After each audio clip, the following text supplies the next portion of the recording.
The black SUV door slammed shut with the kind of finality that ends lives. Myra pressed her palms against the tinted window, her breath fogging the glass as she screamed a name that would haunt her for weeks. River. Outside, standing in the empty park with paint-stained fingers trembling at his sides, the homeless boy watched the girl who'd become his entire world disappear into a convoy of wealth and power he could never touch. Her father's voice still echoed in the air between them. Cold. Venomous. Final. Stay away from my daughter, you filthy delinquent. If I ever see you near her again, I'll have you thrown in jail where trash like you belongs. River didn't move. Didn't speak. Didn't cry. He just stood there as the SUV pulled away, as curious onlookers whispered and pointed, as the sun dipped lower and turned the sky the color of a bruise. And in that moment, he became invisible again. Welcome back to another powerful story, my beloved listeners. Kindly tell where you're watching from and what time it is where you're at. If you're new here, prepare for a story of betrayal, unexpected love, and what truly makes a family. Drop everything and listen closely. This tale of heartbreak and redemption might just change how you view love and family forever. 3 days earlier, River had woken up to the smell of rotting vegetables and gasoline. His home was a flattened cardboard box wedged between 2 dumpsters behind Golden Dragon, a Chinese restaurant on the east side of the city. The alley was narrow, dark even at noon, and reeked of things people threw away and forgot about. Just like him. He sat up slowly, his back aching from another night on concrete. 16 years old, and his spine already felt 50. The early morning air was damp and cold, the kind that seeped into your bones and stayed there. River reached for his backpack. Everything he owned in the world fit inside. 3 shirts, 1 pair of jeans with a hole in the knee, a toothbrush he'd stolen from a convenience store 6 months ago, a half-empty bottle of water, and the one thing that mattered more than food or shelter. His sketchbook. He pulled it out carefully, the duct tape holding the spine together crinkling softly. The pages were warped from rain, stained with fingerprints and smudged charcoal, but every inch was covered in drawings. Faces. Buildings. Hands reaching toward nothing. The invisible people of the city, the ones everyone walked past without seeing. River ran his thumb over a sketch he'd done last week. An old woman sitting on a bench feeding pigeons. Her eyes had been so tired, so full of years no one asked about. He wondered if anyone had ever drawn her before. Probably not. He closed the sketchbook and tucked it back into the bag. His stomach growled, sharp and insistent. He'd eaten yesterday. Half a sandwich from a trash can outside a college campus. It had only been in there a few hours, still wrapped in paper, barely touched. You learned to be grateful for barely touched. River stood and stretched, his joints popping. He grabbed the water bottle and took a small sip, just enough to wet his throat. Water was precious. You didn't waste it. He glanced toward the back door of the restaurant. It was still closed, but he knew Chef Lin was inside. He could hear the faint clatter of pots, the hiss of oil hitting a hot wok. Sometimes, if River timed it right, there'd be a container of fried rice waiting on the step. Chef Lin never said anything. Never looked at him. Just left the food and walked back inside. River had tried to say thank you once. Chef Lin had waved him off and muttered something in Cantonese that River didn't understand. But the food kept coming. Today, though, there was nothing on the step. River swallowed his disappointment and slung the backpack over his shoulder. He'd find something. He always did. He walked out of the alley and into the waking city. The public library opened at 9. River was there at 8:55, waiting by the side entrance where the security guard couldn't see him. He'd learned the routines. Which doors opened first. Which librarians cared and which ones didn't. How long he could stay before someone noticed the kid with no shoes browsing the reference section for the 3rd day in a row. At exactly 9, the side door clicked open. River slipped inside.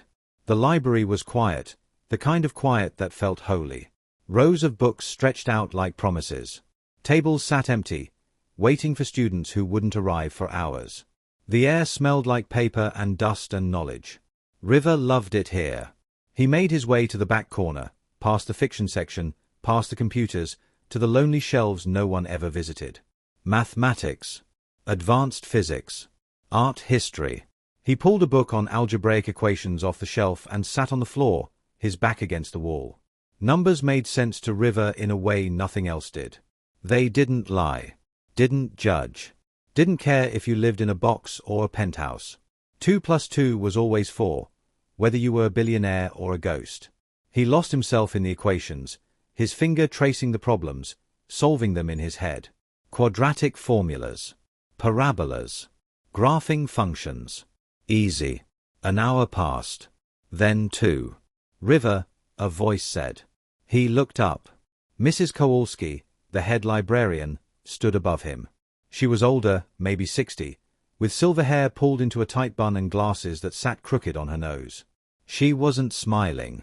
"You can't keep doing this," she said quietly. River closed the book. "I'm not bothering anyone. You're not a registered patron. You don't have a library card. Technically, you're trespassing. I just want to read." Mrs. Kowalski sighed. She glanced over her shoulder, then back at him. "You know I could call security." "I know. But I won't. Not today." River nodded. "But you have to leave in an hour. And River," she paused, "please use the bathroom to wash up before you go. People are complaining about the smell." His cheeks burned. He nodded again, unable to look at her. She walked away. River sat there for a long moment, staring at the book in his lap. Then he stood, put it back on the shelf, and headed to the bathroom. He caught his reflection in the mirror and barely recognized himself. His hair was too long, greasy, and tangled. His face was gaunt, cheekbones too sharp. There was dirt smudged on his neck. His clothes, the same ones he'd been wearing for a week, hung off his frame like rags. He turned on the faucet and scrubbed his hands with the cheap pink soap. Then his face. His neck. His arms. The water ran grey. When he was done, he stared at himself again. Still a ghost. Still invisible. He left the library before his hour was up. By noon, River found himself at Riverside Park. It wasn't much of a park. A stretch of brown grass. A few benches held together with rust and hope. A chain-link fence separating it from the highway. But there was a tree. An old oak with thick branches that provided shade, and in the afternoons, the light came through just right. Golden. Warm. Almost kind. River sat on his bench, the one near the north edge where no one bothered him, and pulled out his sketchbook. He started drawing. A man walking his dog. A mother pushing a stroller. A teenager on a skateboard who kept falling and getting back up. The invisible people. The ones just trying to make it through the day. River's hand moved across the page, charcoal smudging, lines forming, the world around him translating into something permanent. And then he heard it. "You're really good." He froze. Slowly, he turned his head. A girl stood 3 feet away. She looked about 13, maybe 14. She wore clothes that didn't belong in this park. A leather jacket that probably cost more than River had seen in his entire life. White sneakers so clean they looked brand new. Her hair was pulled back in a sleek ponytail, and her skin had the kind of glow that came from regular meals and warm showers. But her eyes were sad. River closed the sketchbook. "Thanks. Can I see more?" she asked. No. She didn't leave. Instead, she walked over and sat down on the other end of the bench. River tensed. "What are you doing?" "Sitting."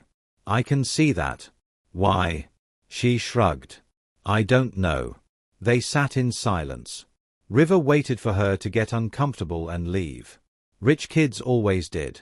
They'd see him, maybe feel bad for a second, then remember they had places to be and people who mattered. But she didn't move. 5 minutes passed. Then 10. Finally, River spoke. "Aren't you supposed to be in school or something?" "Supposed to be," she said quietly. "Aren't you?" He almost laughed. "I don't do school." "Why not?" River turned to look at her. "Because I live in a box behind a restaurant and smell like garbage most days." "That answer your question?" She didn't flinch. Didn't look away. "I'm supposed to be at a tutoring session right now," she said. "My 4th one this week. My dad hired someone from Yale to teach me algebra." She paused. "I still don't get it. I don't think I ever will." River said nothing. Everyone thinks I'm stupid, she continued, her voice barely above a whisper. My teachers. My classmates. Probably my dad too, even though he won't say it. She looked down at her hands. He just keeps hiring more tutors. Like if he throws enough money at me, I'll finally be worth something. River understood that feeling. Not the money part, but the worthless part. What's your name? He asked. Myra. I'm River. She smiled. It was small, fragile, like it might break if he said the wrong thing. River, she repeated. I like that. The silence returned, but this time it felt different. Less awkward. Almost comfortable. The light shifted through the trees, casting shadows that danced across the grass. Will you be here tomorrow? Myra asked. River shrugged. Probably. Can I come back? He should have said no. Nothing good came from letting people get close. Especially people from her world. But something in her eyes stopped him. If you want, he said. She smiled again, wider this time, and stood. I'll see you tomorrow, River. She walked toward the edge of the park, where a black town car sat waiting. A driver in a suit opened the door for her. She climbed inside, and the car pulled away. River watched until it disappeared. Then he opened his sketchbook and stared at the blank page. He didn't draw her. Not yet. That night, lying on his cardboard bed with the sound of the city humming around him, River couldn't sleep. He kept thinking about the girl. Myra. The way she'd sat down without asking. The way she hadn't looked at him like he was dirty or dangerous. The way her voice had cracked when she said everyone thinks I'm stupid. He knew that pain. River stared up at the narrow slice of sky visible between the buildings. A few stars blinked through the light pollution. He whispered into the darkness. If there's anyone out there, just let me matter. Just once. The stars didn't answer. They never did. But for the first time in a long time, River fell asleep with something that almost felt like hope. She came back the next day. River was already at the bench when Myra arrived. He'd been there since 11, drawing the skyline, trying to distract himself from the knot of anxiety in his stomach. What if she didn't show up? What if yesterday had been a fluke, a moment of boredom she'd already forgotten? But at exactly 2:30, the black town car pulled up to the curb. Myra stepped out. She was wearing jeans today, a simple sweater, but she still looked like she belonged to a different world. She walked over and sat down. Hi. Hi, River said. She set a bag on the bench between them. I brought you something. River looked at the bag. What is it? Myra reached inside and pulled out a sandwich wrapped in deli paper. Turkey and cheese. And there's a bottle of water in there too. River stared at it. His pride told him to say no. To tell her he didn't need charity. That he was fine. But his stomach betrayed him, growling loud enough that Myra heard it. She smiled gently. Please. I already ate.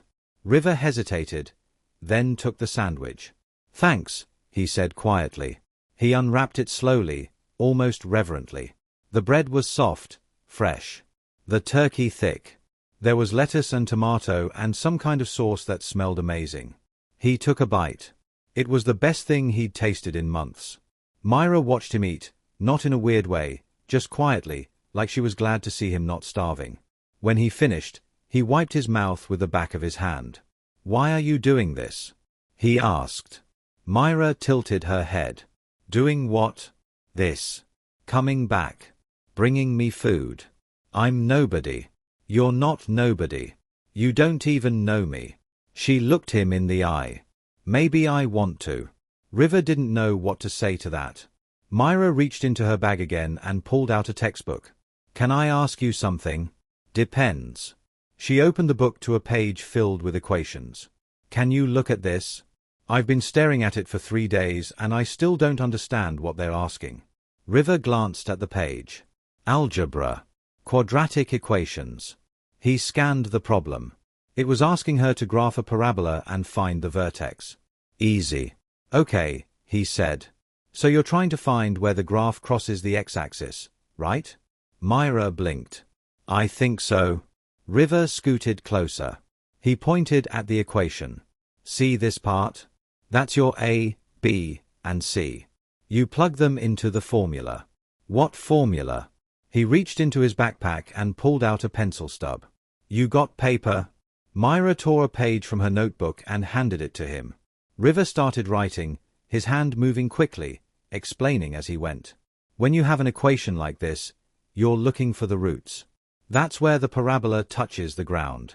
You use the quadratic formula. Negative b plus or minus the square root of b squared minus 4ac, all over 2a. Myra's eyes widened. How do you know that? River shrugged.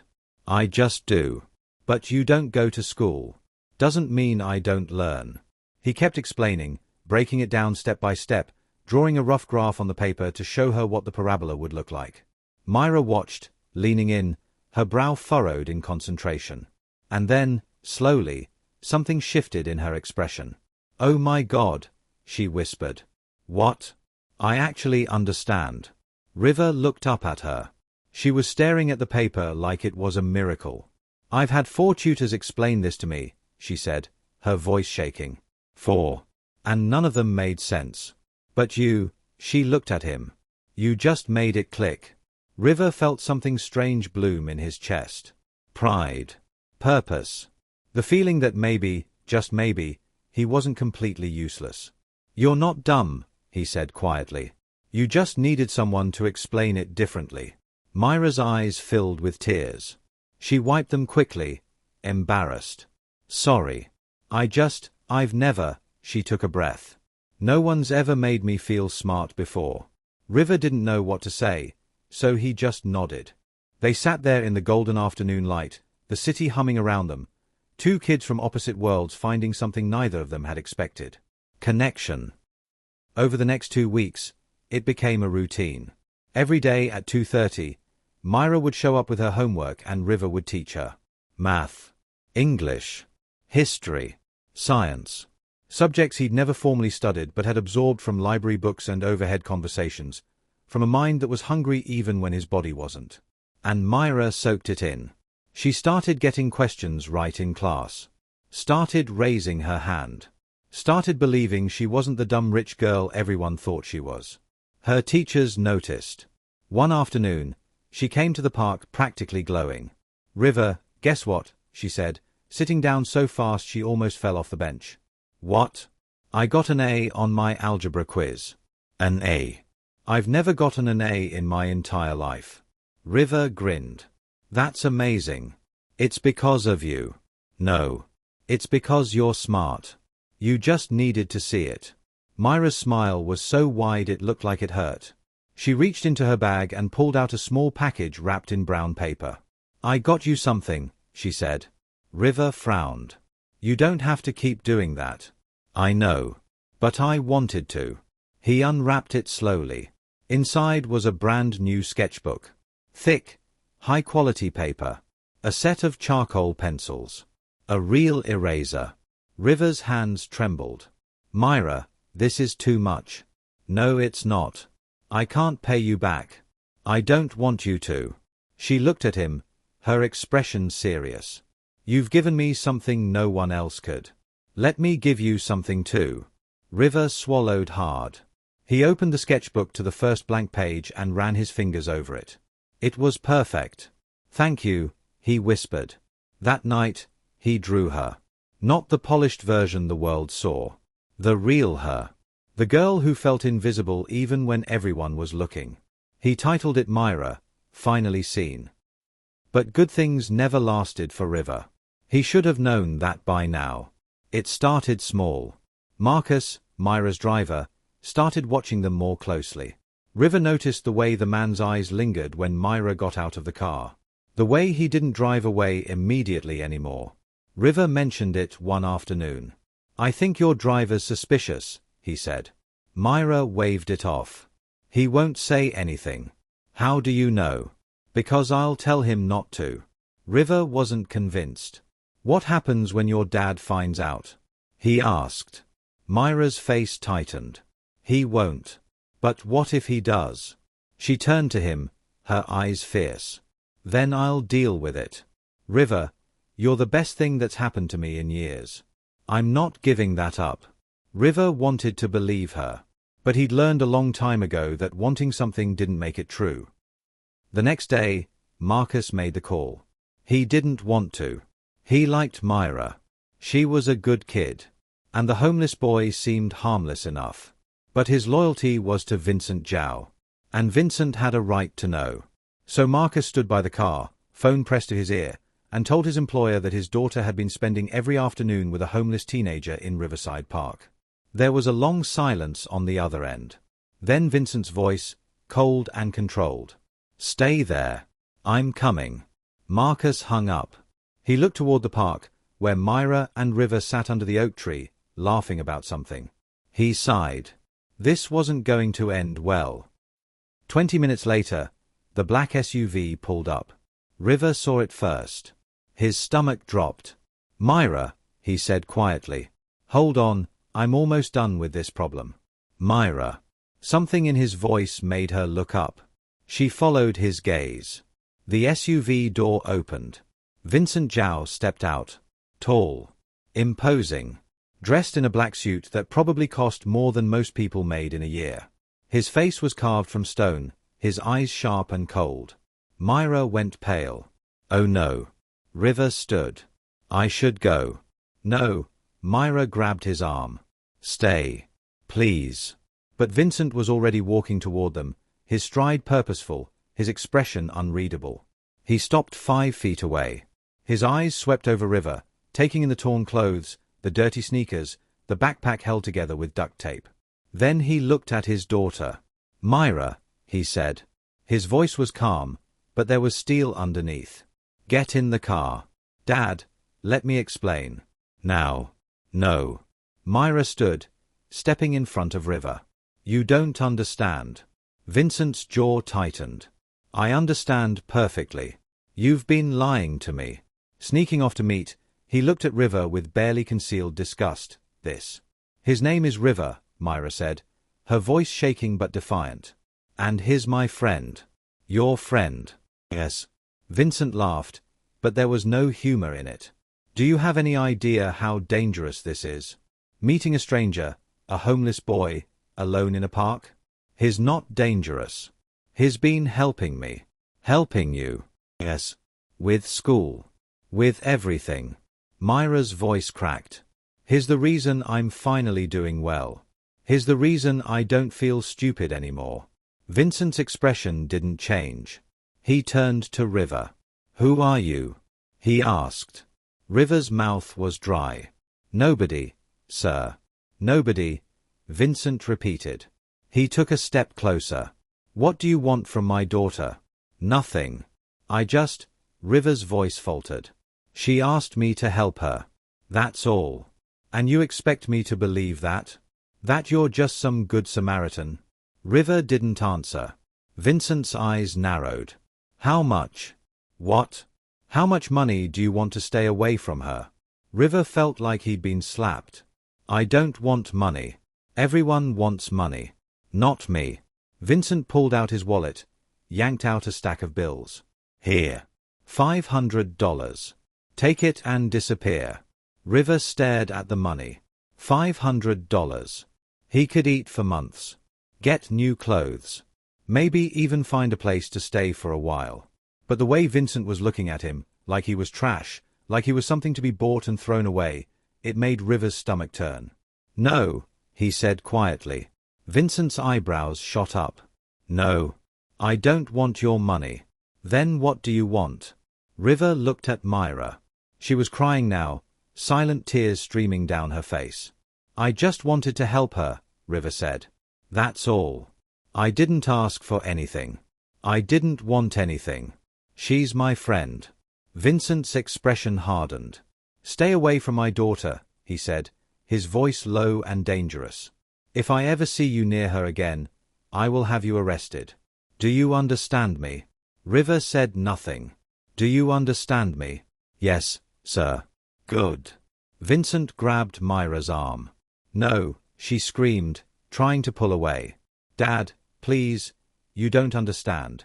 Get in the car. He's not a bad person. Myra reached for River, her hand outstretched. River, I'm sorry. I'm so sorry. River stood frozen as Vincent dragged her toward the SUV. She fought, sobbed, called his name. But Vincent was stronger. He shoved her into the back seat and slammed the door.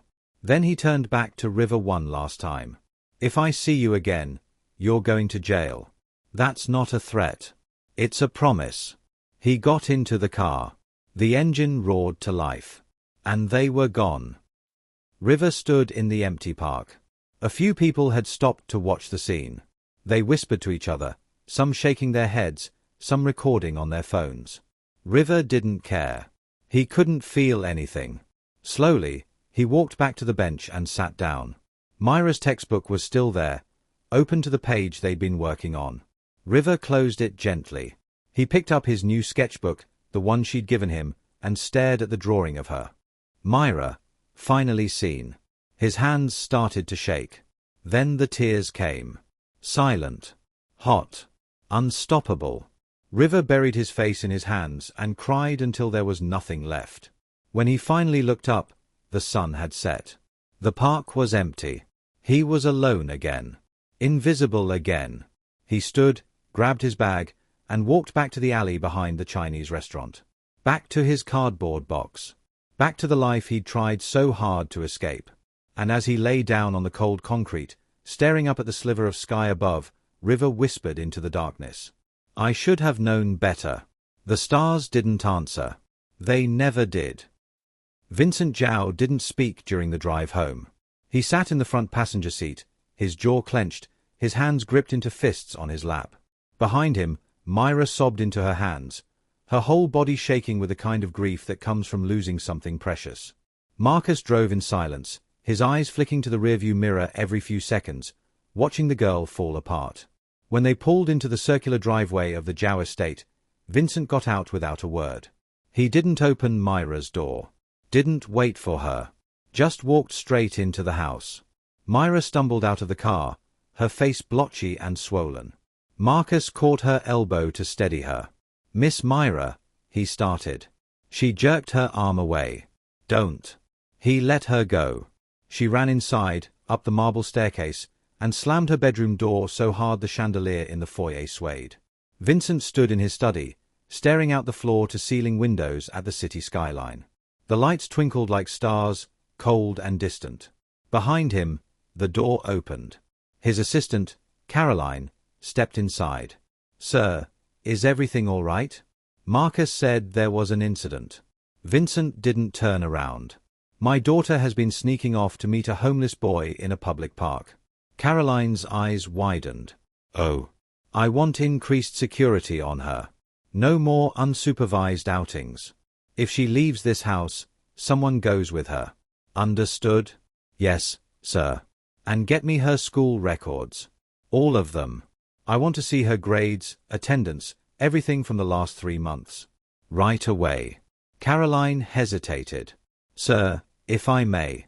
What? Myra is a smart girl. Maybe she just needed a friend. Vincent turned slowly. A friend. A homeless stranger twice her age?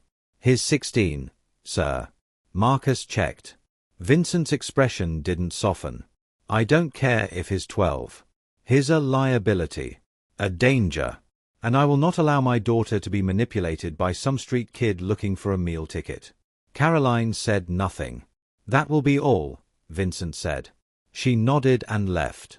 Vincent returned to the window. But something gnawed at him. The way Myra had screamed. The desperation in her voice. Here's the reason I don't feel stupid anymore. Vincent pushed the thought away. He'd done the right thing. He'd protected his daughter. That's what fathers do.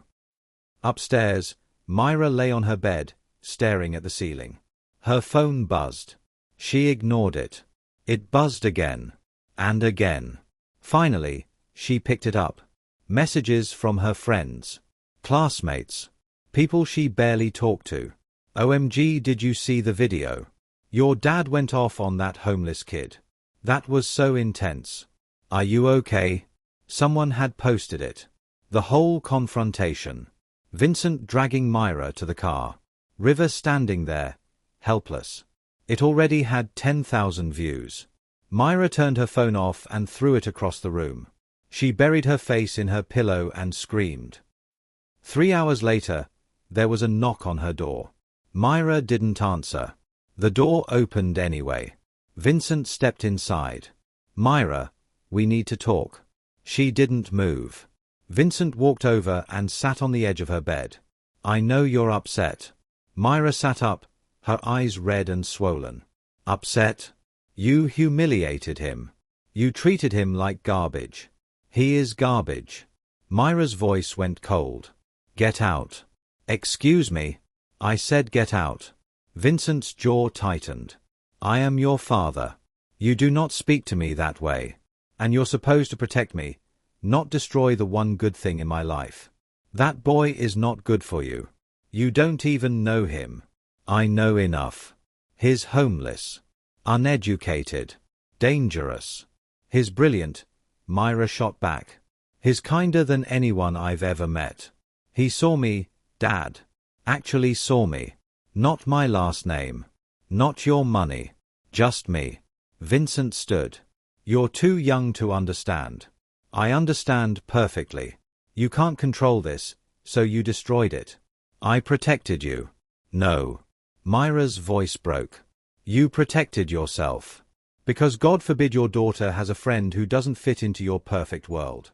Vincent stared at her. For a moment, something flickered in his eyes. Doubt. Guilt. But he pushed it down. "You're grounded," he said. "No phone. No outings. You go to school and come straight home. That's it." Myra laughed bitterly. "Fine. Lock me up. But you can't make me forget him." Vincent turned and walked to the door. He paused, his hand on the handle. "One day you'll thank me," he said quietly. "No," Myra whispered. "I won't." He left. Myra lay back down and stared at the ceiling. She thought about River. Alone in that park. Probably thinking he'd done something wrong. She wanted to call him, to tell him she was sorry, that this wasn't his fault. But she didn't have his number. She didn't even know his last name. All she had was the memory of his voice teaching her algebra under a tree, making her feel like she mattered. And now even that felt like it was slipping away. Vincent couldn't sleep. He lay in his king-sized bed, staring at the dark ceiling, replaying the scene in the park over and over. The boy's face. The way he'd said, "I don't want your money." Most people would have taken it. Grabbed the cash and run. But River hadn't. Vincent rolled over and checked his phone. 2:15 in the morning. He got up, pulled on a robe, and went downstairs to his study. He sat at his desk and opened his laptop. Caroline had sent him Myra's school records. Vincent clicked on the file. And froze. Her grades from the last quarter were perfect. Not good. Perfect. Algebra, A. English, A. History, a minus. Science, A. Vincent scrolled back to the previous quarter. This. 1F. He opened the teacher's comments. "Mrs. Patterson, Algebra. Myra has shown extraordinary improvement this term. She participates in class, completes assignments with accuracy, and demonstrates a deep understanding of complex concepts.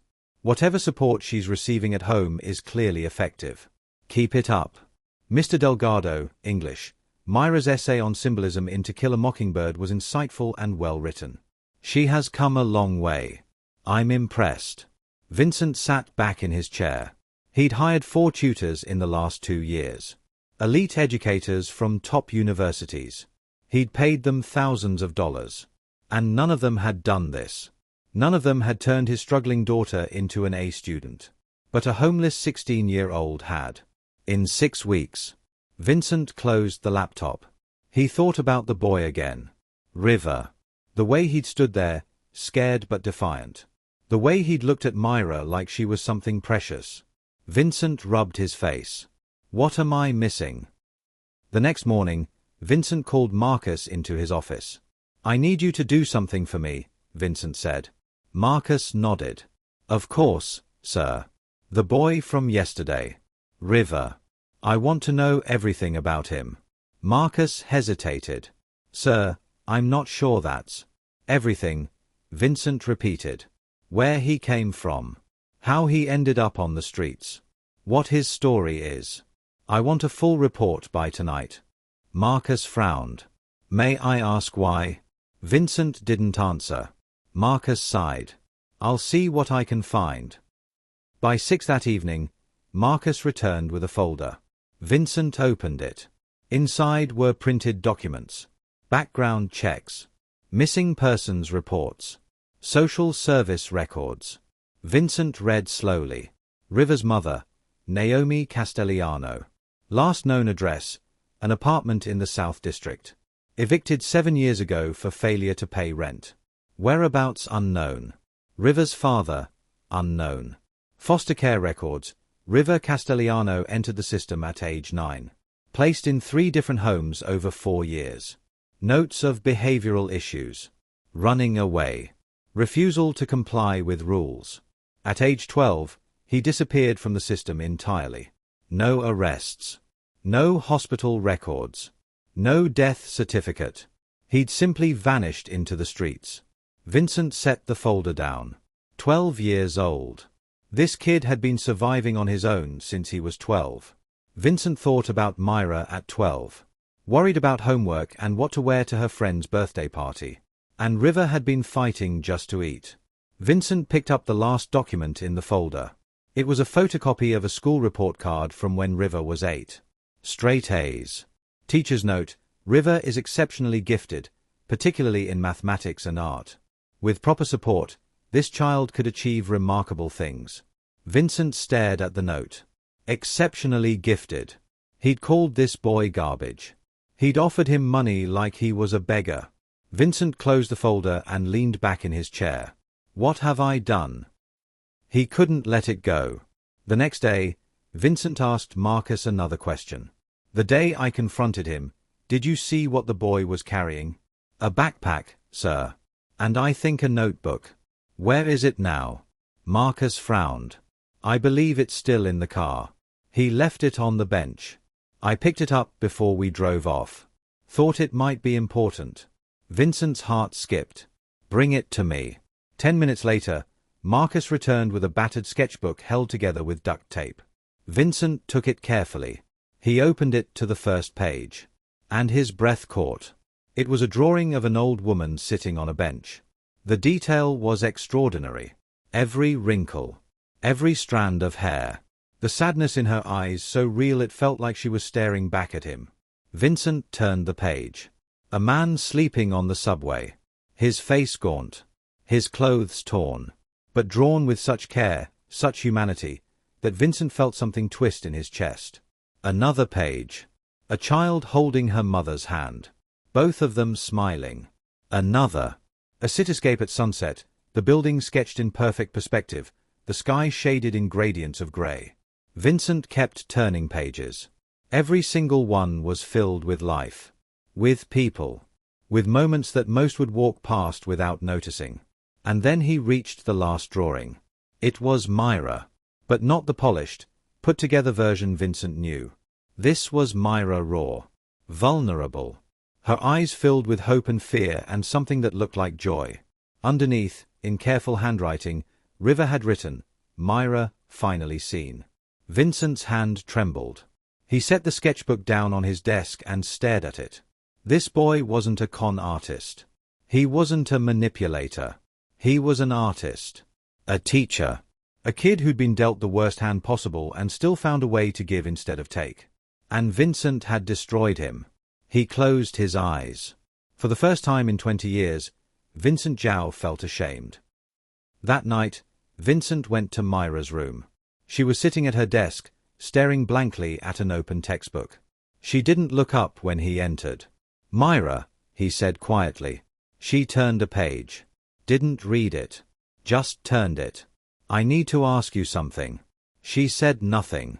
Vincent walked over and set the sketchbook on her desk. Myra's eyes widened. She grabbed it, her hand shaking. Where did you get this? She whispered. Marcus retrieved it from the park. Myra opened it, flipping through the pages, her eyes filling with tears. When she reached the drawing of herself, she stopped. She traced the words with her finger. Myra, finally seen. A tear fell onto the page. He sees me, she whispered. He actually sees me. Vincent pulled up a chair and sat beside her. Tell me about him, Vincent said. Myra looked at him, surprised. What? Tell me about River. I want to understand. Myra hesitated. Then, slowly, she began to talk. She told him everything. How they'd met. How River had taught her without asking for anything in return. How he'd made her feel smart for the first time in her life. How he'd listened when no one else did. She told him about the sandwich she'd brought him, how he'd eaten it like it was the best meal he'd ever had. She told him about the sketchbook she'd given him, how his hands had trembled when he opened it. And she told him about the way River had looked at her. Not like a rich girl. Not like someone to use. Just like a friend. By the time she finished, Vincent's throat was tight. I was wrong, he said quietly. Myra stared at him. I thought I was protecting you. But all I did was hurt you. And him. Myra's lip quivered. You called him garbage. I know. You humiliated him in front of everyone. I know. Vincent reached out and took her hand.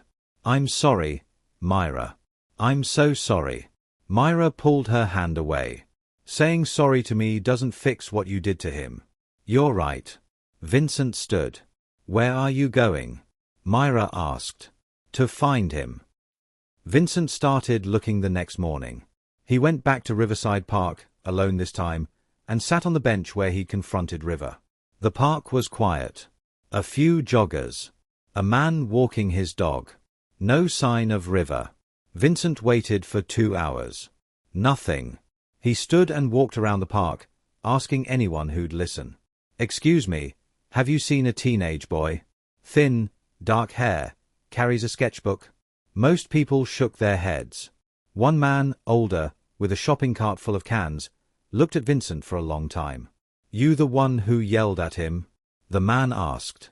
Vincent hesitated. Yes. The man spat on the ground.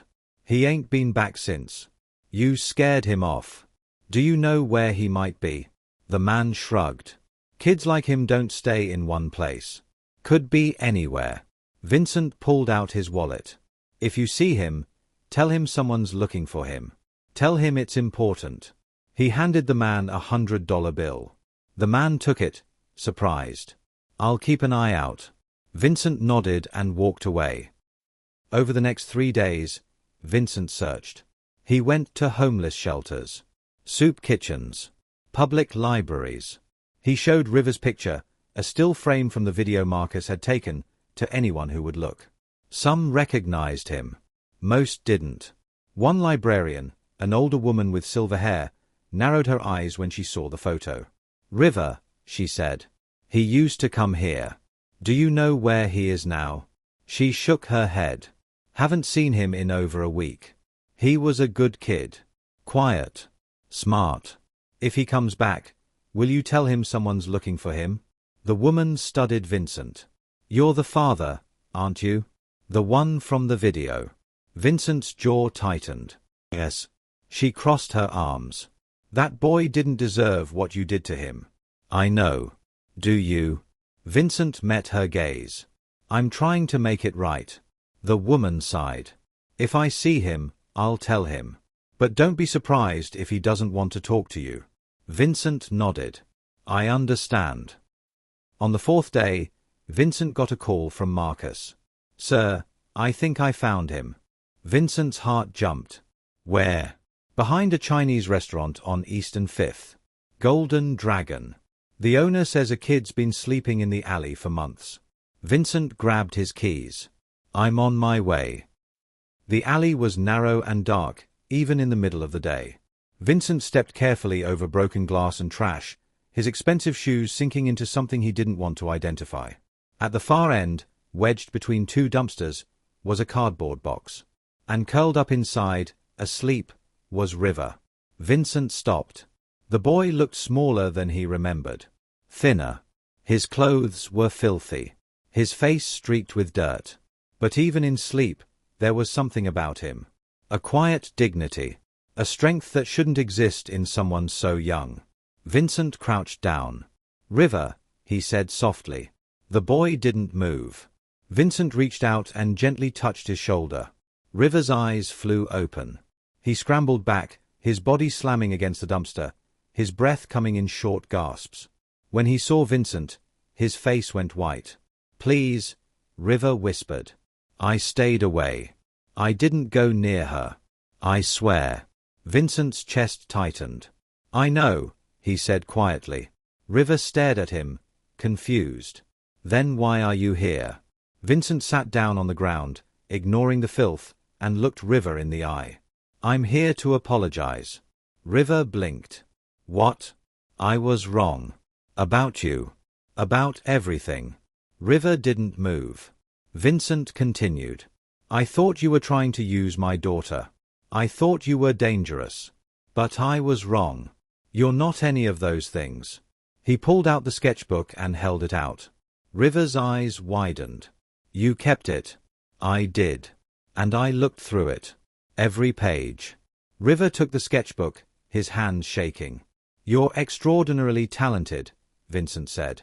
"And from what I've learned, you're also extraordinarily kind." River's throat worked. "I don't understand." "I spent the last 4 days trying to find you," Vincent said. "I talked to people who know you. The librarian. The man at the park. Even the chef who works here."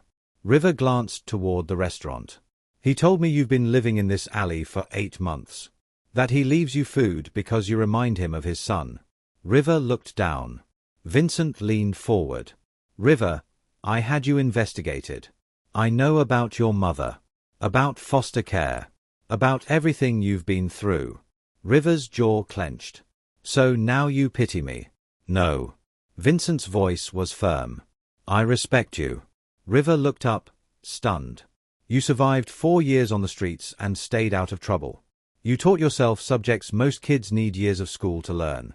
You helped my daughter become the best version of herself. And you did it all without asking for a single thing in return." Vincent's voice cracked. "You're a better man than I am, River." River's eyes filled with tears. "I don't know what to say," he whispered. Vincent reached into his jacket and pulled out an envelope. "I know I can't undo what I did. I can't take back the things I said. But I want to try to make it right." He handed River the envelope. River opened it slowly. Inside was a key and a piece of paper. The paper had an address written on it. "What is this?" River asked. Vincent took a breath. "It's an apartment. Small, but clean. Fully furnished. Paid for a year in advance." River stared at him. "Why?" "Because you deserve a home." Vincent paused. "And because I want you to continue teaching my daughter." River's hands trembled. "She doesn't want to see me. Not after what happened. She hasn't stopped asking about you since that day," Vincent said. "She's heartbroken, River. She thinks you hate her." "I could never hate her." "Then come back. Please." River looked at the key. Then at Vincent. "Why are you really doing this?" he asked quietly. Vincent was silent for a long moment. Then he said, "Because 25 years ago, I was you." River's eyes widened. "I grew up in a one-room apartment with my mother and 2 brothers," Vincent continued. "We had nothing. My father left before I was born. My mother worked 3 jobs just to keep us fed." Vincent's voice grew distant. "I was angry. Desperate. I stole food. Skipped school. Got into fights. Everyone looked at me like I was trash. Like I'd never amount to anything." He looked at River. "But one person saw me. My high school math teacher, Mr. Harrison. He pulled me aside one day and said, 'You're too smart to waste your life.' He tutored me after school. Helped me apply to college. Gave me a chance when no one else would." Vincent's eyes glistened. "I built everything I have because someone believed in me. And I forgot that. I forgot where I came from. I forgot what it feels like to be invisible." He reached out and placed a hand on River's shoulder. "But you reminded me. And I will spend the rest of my life making sure you get the same chance I did." River's tears spilled over. I don't know how to trust this, he whispered. You don't have to trust me yet, Vincent said. Just take the key. Go to the apartment. Take a shower. Eat a real meal. Sleep in a real bed. And tomorrow, if you want, come meet me and Myra. River stared at the key in his hand. And if I say no, then I'll respect that. But River, please. Let me help you. Not because I pity you. Because you deserve it. River looked up at the sky, visible in a thin strip between the buildings. He thought about the last 4 days. The loneliness. The hunger. The feeling that he'd lost the only good thing in his life. He thought about Myra. Her smile. Her laugh. The way she'd looked at him like he mattered. And he thought about the man sitting in the dirt next to him, a billionaire who'd humbled himself enough to apologize to a homeless kid. Okay, River whispered. Vincent exhaled, relief flooding his face. Okay. River nodded. I'll take the key. Vincent smiled. It was small, tentative, but real. Thank you, he said. The apartment was on the 3rd floor of a modest building in a safe neighborhood. River stood outside the door, the key in his hand, almost afraid to open it. When he finally did, he stepped inside and stopped. It was small. Just a studio. But it was clean. Bright. There was a bed with fresh sheets. A couch. A kitchenette with a full fridge. On the counter was a note. River. Welcome home. The fridge is stocked. There's a phone on the table. My number is already programmed in. If you need anything, call. Tomorrow, if you're willing, I'd like you to come to the house. Myra would very much like to see you. Vijay. River set the note down. He walked to the bathroom and turned on the light. For the first time in months, he looked at himself in a mirror that wasn't cracked or dirty. He barely recognized the boy staring back. River turned on the shower and waited for the water to heat up. When steam started to fill the room, he stepped under the spray and let the water wash away months of dirt and pain and fear. He stood there for a long time, crying and laughing and trying to understand how his life had just changed in a single afternoon. When he finally got out, he wrapped himself in a clean towel and lay down on the bed. The mattress was soft. The pillow smelled like lavender. River closed his eyes. And for the first time in 4 years, he slept without fear. The next morning, River woke to sunlight streaming through the window. For a moment, he panicked, thinking he'd overslept and someone would kick him out. Then he remembered. This was his apartment. His home. He sat up slowly, still half convinced it was a dream. But the bed was real. The apartment was real. River got dressed in the clean clothes Vincent had left for him. Jeans that actually fit. A soft grey t-shirt. New sneakers. He looked in the mirror. He looked like a different person. The phone on the table buzzed. River picked it up. A text from an unknown number. Good morning, River. Whenever you're ready, the address is below. No pressure. Take your time. Vincent. River stared at the message. Then he typed back. I'm ready. The Zhao estate was overwhelming. River stood at the front gate, staring up at the massive house, and almost turned around. But before he could, the gate opened. Marcus stepped out. River tensed. The driver looked at him for a long moment. Then he nodded. Miss Myra's been waiting for you, Marcus said. River swallowed. Is she angry? Marcus almost smiled. See for yourself. He led River up the driveway, through the front door, and into a sitting room that was bigger than River's entire apartment. Vincent was there, standing by the window. He turned when River entered. River, he said warmly. I'm glad you came. Before River could respond, there was a sound from the staircase. River. He turned. Myra stood at the top of the stairs, her eyes wide, her hand covering her mouth. For a moment, neither of them moved. Then Myra ran. She flew down the stairs and crashed into River, wrapping her arms around him so tightly he could barely breathe. I thought I'd never see you again, she sobbed into his shoulder. River's arms came up slowly, hesitantly, and hugged her back. I'm sorry, he whispered. I'm so sorry. No. Myra pulled back, her face streaked with tears. You have nothing to be sorry for. Nothing. She looked at her father. Vincent stepped forward. I owe you both an apology, he said. What I did was wrong. And I will spend as long as it takes earning back your trust. Myra wiped her eyes. You really mean that?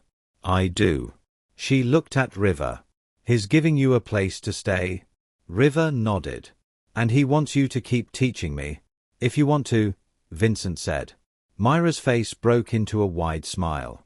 Of course I want to. River felt something unfamiliar bloom in his chest. Hope. Real, solid hope. Okay, he said quietly. Then I'll stay. The next 6 months changed everything. River moved into the apartment and, for the first time in years, had stability. Vincent enrolled him in an online high school program where River tested out of most subjects within weeks. Then Vincent hired a private tutor, not to teach River, but to help him prepare for early college entrance exams. River passed them all.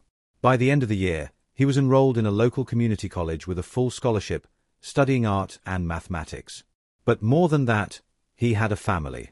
He had dinner at the Jow house twice a week. He and Myra studied together, laughing over inside jokes and solving equations on the whiteboard in her room. Vincent treated him with respect, asked his opinion, listened when he spoke. And slowly, River began to believe that maybe, just maybe, he was worth something after all. One evening, 6 months after Vincent had found him in the alley, River stood in the art studio Vincent had built for him in the apartment. It was a small room, but it had everything he needed. Canvases, paints, charcoal, proper lighting. River was working on a new piece. A portrait. It was Vincent. But not the cold, powerful CEO the world saw. This was Vincent as River had come to know him. A man who'd made mistakes but had the courage to fix them. A father learning to see his daughter. A mentor who believed in second chances. River stepped back and studied the painting. It wasn't finished yet, but it was close. There was a knock on the door. Come in, River called. Myra poked her head inside. Dad's here. He brought dinner. River smiled. I'll be right there. Myra walked over and looked at the painting. Her eyes widened. River, this is incredible. You think he'll like it? Are you kidding? He'll probably cry. River laughed. Myra bumped his shoulder with hers. You know you're part of this family now, right? Like, officially. River looked at her. What do you mean? Dad's been talking about legally becoming your guardian. If you want. River's breath caught. Really? Myra nodded. He didn't want to pressure you. But yeah. He wants to make it official. River didn't know what to say. Myra smiled. You don't have to decide now. Just think about it. She turned to leave, then paused. River. Yeah. Thank you. For not giving up on us. River's throat tightened. Thank you for seeing me. Myra grinned and left. River stood alone in the studio, staring at the painting. For the first time in his life, he wasn't invisible. He was seen, known, loved. And it was more than he'd ever dreamed possible. That night, over dinner, Vincent handed River an envelope. What's this? River asked. Open it. River opened it carefully. Inside was a letter from the admissions office of one of the top art schools in the country. Dear River Castellano, we are pleased to inform you that you have been accepted into our program with a full scholarship, based on the portfolio submitted on your behalf. River's hands shook. He looked up at Vincent, stunned. You submitted my work? Vincent smiled. I hope you don't mind. I sent them photos of your sketchbook and a few paintings. They called me 3 days later. River couldn't speak. Myra leaned over and read the letter. Oh my God, River, this is amazing. River stared at the letter. His whole life, he'd been told he was nothing. That he'd amount to nothing. And now he was holding an acceptance letter to one of the best schools in the country. I don't know what to say, he whispered. Say you'll go, Vincent said. River looked at him. What if I'm not good enough? You're more than good enough. Vincent's voice was firm. You're extraordinary, River. And it's time the world saw that. River's eyes filled with tears. Myra grabbed his hand. "We'll visit you all the time. And you'll come home for holidays. Right?" River laughed through his tears. "Right." Vincent raised his glass. "To River. And to new beginnings." Myra raised hers. "To family." River raised his glass, his hand still trembling. "To being seen," he said quietly. They clinked glasses. And for the first time in 16 years, River felt like he was home. 2 years later, River stood in a gallery in the heart of the city, surrounded by his paintings. They hung on white walls under soft lighting, each one a story. A moment. A life. The invisible people he'd spent years drawing were now visible to everyone who walked through the door. And people came. Critics. Collectors. Strangers who stood in front of his work and cried. One painting, in particular, drew a crowd. It was titled "The Man Who Saw Me." It was Vincent, standing in a dirty alley, his hand outstretched, offering not money, but hope. River stood in the corner, watching people admire his work, and felt a hand on his shoulder. He turned. Vincent stood beside him, Myra on his other side. "I'm proud of you," Vincent said quietly. River smiled. "I wouldn't be here without you." "Yes, you would. You were always meant for this. I just helped you get here a little faster." Myra looped her arm through River's. "You're famous now. Don't forget about us little people." River laughed. "Never." An older woman approached, her eyes red from crying. "Excuse me," she said to River. "Are you the artist?" River nodded. "Your work," she pressed a hand to her chest. "It's the most beautiful thing I've ever seen. The way you see people. It's like you're painting their souls." River's throat tightened. "Thank you." The woman smiled and walked away. Vincent squeezed his shoulder. "See? I told you." River looked around the gallery. At his work. At the people who'd come to see it. At the family standing beside him. And he thought back to the boy who'd lived in a cardboard box, who'd believed he was invisible, who'd thought he'd never matter. That boy was gone. In his place stood a man who'd been seen. Believed in. Loved. And that made all the difference. Later that night, after the gallery closed, River, Myra, and Vincent sat on a bench in Riverside Park. The same bench where it had all started. "Do you ever think about that day?" Myra asked. River nodded. "All the time." Vincent looked at him. "Do you regret it?" "Meeting her?" River smiled. "Not for a second." "Even after everything I put you through?" Vincent asked. River turned to him. "Especially after that. Because you came back. You could have walked away, convinced yourself you were right. But you didn't. You humbled yourself and gave me a chance." Vincent's eyes glistened. "You gave my daughter her confidence. You gave me back my humanity. I think we're even." River laughed. They sat in silence, watching the city lights flicker in the distance. Myra leaned her head on River's shoulder. "You know you're stuck with us forever, right?" River smiled. "I'm okay with that." Vincent stood and reached into his jacket. He pulled out an envelope and handed it to River. "What's this?" River asked. "Open it." River opened it carefully. Inside were legal documents. Adoption papers. River's breath caught. "I know you're 18 now," Vincent said. "An adult. But if you're willing, I'd like to make this official. You're already family. This just makes it legal." River stared at the papers, his vision blurring. "You want to adopt me?" he whispered. "If you'll let me." Myra sat up, her eyes wide. "Wait, does this mean River's officially my brother?" Vincent smiled. "If he says yes." River looked at both of them. At the people who'd saved him. Who'd seen him when the rest of the world looked away. "Yes," he said, his voice breaking. "Yes."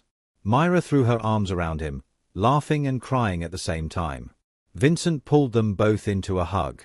And there, on that bench under the stars, a family was born. Not by blood, but by choice. By love. By the simple, powerful act of seeing another human being and saying, "You matter."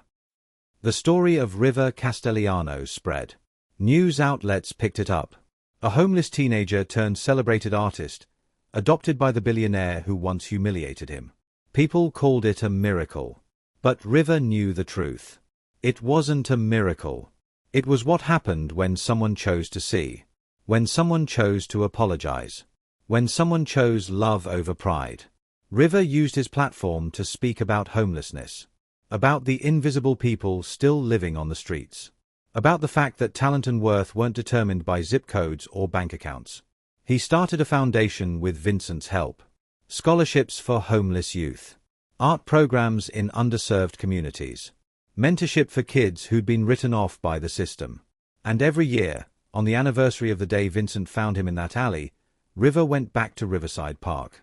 He'd sit on the bench with his sketchbook and draw. And he'd wait. Because he knew there were other kids out there. Other Rivers. Invisible, forgotten, desperate to be seen. And if even one of them walked by, if even one of them sat down and said, "You're really good," River would do for them what Vincent had done for him. He'd see them. He'd believe in them. He'd give them a chance. Because that's what family does. Not the family you're born into. But the family you choose. The family that chooses you back. So let me ask you something, my beloved listeners. Who are you not seeing today? Who did you walk past this morning without a second glance? Whose potential are you overlooking because of where they sleep or what they wear? River's story is a reminder that greatness doesn't always come wrapped in expensive clothes and polished resumes. Sometimes it's sitting on a park bench, barefoot and hungry, waiting for just one person to stop and look. To really look. Vincent Zhao had every reason to write River off. Every justification. Every excuse. But he didn't. He chose humility over pride. He chose to admit he was wrong. And that choice didn't just change River's life. It changed his own. It changed Myra's. It created a ripple that touched thousands of people. All because one man decided to see. So I'll ask you again. Who are you not seeing? Maybe it's not a homeless kid in a park. Maybe it's a coworker struggling in silence. A neighbor you've never spoken to. A family member you've written off. Whoever it is, I challenge you today to see them. To look past the surface and recognize the human being underneath. Because you have the power to change a life. Not with money, though that helps. Not with fame or status. But with attention. With kindness. With the simple act of saying, "I see you. You matter." That's the lesson River and Vincent and Myra teach us. That we're all one choice away from becoming someone's miracle. So make that choice today. See someone. Believe in someone. Love someone who thinks they're unlovable. And watch what happens. Now, if this story moved you, if it made you think differently about the people around you, do me a favor. Hit that like button. Share this video with someone who needs to hear it. Someone who feels invisible. Someone who's forgotten what it's like to be seen. Drop a comment below and tell me, who saw you when no one else did? Or who did you see that others missed? I want to hear your stories. And if you're new to Tales of Desire with Mr. Walker, welcome to the family. We're building a community of people who believe that stories have the power to change hearts. Hit that subscribe button and turn on notifications so you never miss a story that might just change your life. Because here's the truth, my friends. We're all River. We've all felt invisible at some point. We've all wondered if we matter. And we're all Vincent, too. We've all judged too quickly. Looked past someone who needed us. Let pride keep us from doing the right thing. But the beautiful thing about being human is that we get to choose differently. Every single day, we get another chance to see. To love. To be the person who changes everything for someone else. So go out there and be that person. Be the Vincent who comes back. Be the Myra who sits down and stays. Be the River who keeps creating beauty even when the world says you're nothing. And together, we'll build a world where no one has to be invisible. Where everyone is seen. Where everyone matters. Thank you for watching, my beloved listeners. Until next time, keep seeing people. Keep loving people. Keep being the change. God bless you.